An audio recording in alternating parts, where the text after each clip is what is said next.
Students, it's continue history.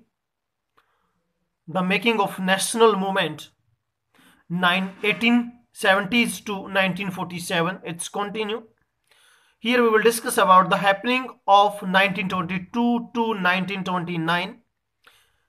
Up to now we have discussed about Khilafat movement, non-cooperation movement, Rolt Act.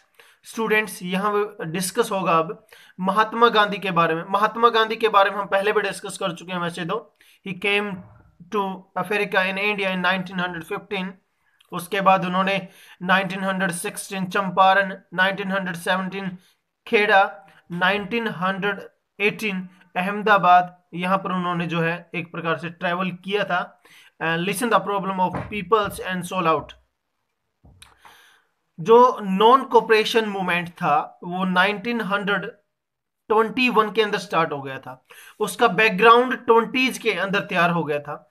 जब 20 के अंदर वो start हुआ, जनवरी 1920 के अंदर स्टार्ट हुआ, तो लगभग उसका जब एक साल या उससे ज्यादा का कुछ टाइम पीरियड हो गया था, तो फरवरी 1922 के अंदर crowd of peasant set fire to a police station in the Chauri Chaura.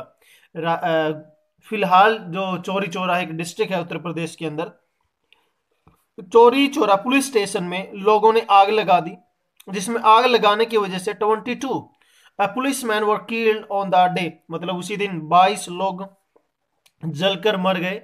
और महात्मा गांधी इस बात को लेकर काफी दुखी हुए और इस मूवमेंट को वहीं उन्होंने रोक दिया। जैसे मैंने प्रीवियस वीडियो में भी बताया था, it was the blunder of Mahatma Gandhi to the reference of India. अगर भारत के संदर्भ में इसकी बात की जाए, देखा जाए, तो बहुत बड़ी भूल महात्मा गांधी ने की थी। अगर इस मोमेंट को वापस नहीं लिया गया होता तो 1947 की बजाय हम 1922 या 23 तक जो है फ्री हो गए होते, आजाद हो गए होते। Britisher was not up to control this movement, और लास्ट में उन्हें छोड़कर जाना पड़ता।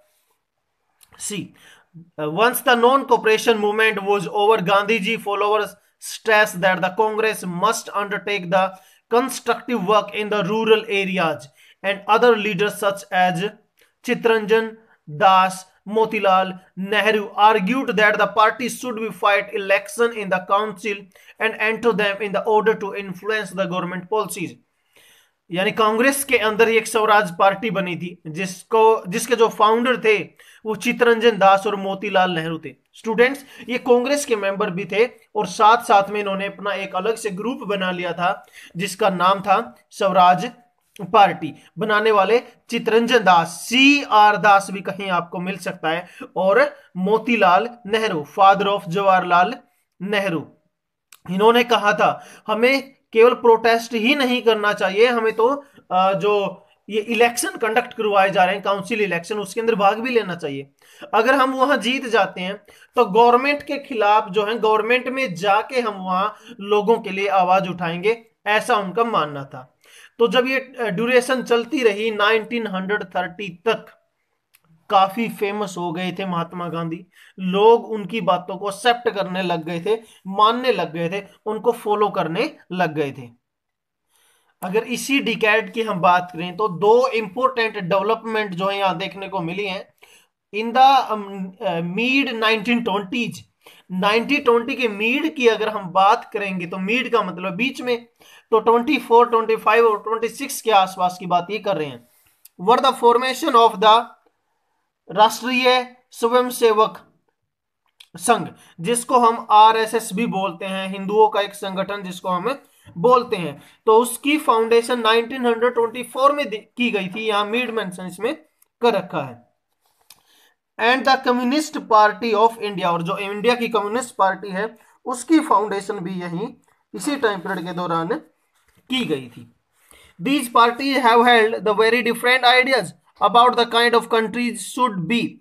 Find out about their ideas with the help of the teachers. इसमें मेंशन ये कर रखा है, तो आइडियाज यही है इसमें मेंशन कर रखा ऑलरेडी। जो RSS है वो हिंदुओं का एक संगठन है, और जो कम्युनिस्ट पार्टी है वो भी यही चाहती थी कि ये चीजें जो फॉरेनर है वो यहां से निकल कर जाएं। स्वराज की बात ये करते थे। साइड बाय फिगर 9 के अंदर मेंशन कर रखा है चित्तरंजन दास, जो चित्तरंजन दास हैं वो फ्रीडम फाइटर थे, मूवमेंट के अंदर उन्होंने भाग लिया। एक लॉयर भी थे, मेनली वो ईस्ट बंगाल के अंदर एक्टिव थे। नॉन कोऑपरेशन मूवमेंट के अंदर भी एक्टिव रहे हैं। Students, as you are seeing the picture, picture जो है साइमन कमीशन इंडिया के अंदर आया था। साइमन कमीशन को वापस भेजने के लिए स्लोगन्स या गो बैक साइमन, ऐसी चीजें या ऐसे स्लोगन जो है यूज किए गए थे। As the mentioned here, go back Simon. अब प्रॉब्लम क्या थी, साइमन कमीशन के अंदर जो टोटल मेंबर थे वो 7 मेंबर थे।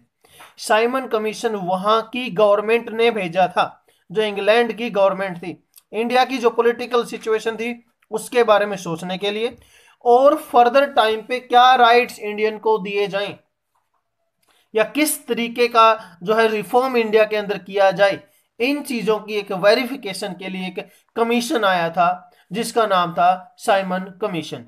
साइमन कमीशन के जो हेड थे, चीफ थे, सर जॉन साइमन उनको बोला गया है। But the major problem was that none of the member was Indian. एक भी हिंदुस्तानी इंडियन मेंबर उसके अंदर नहीं था।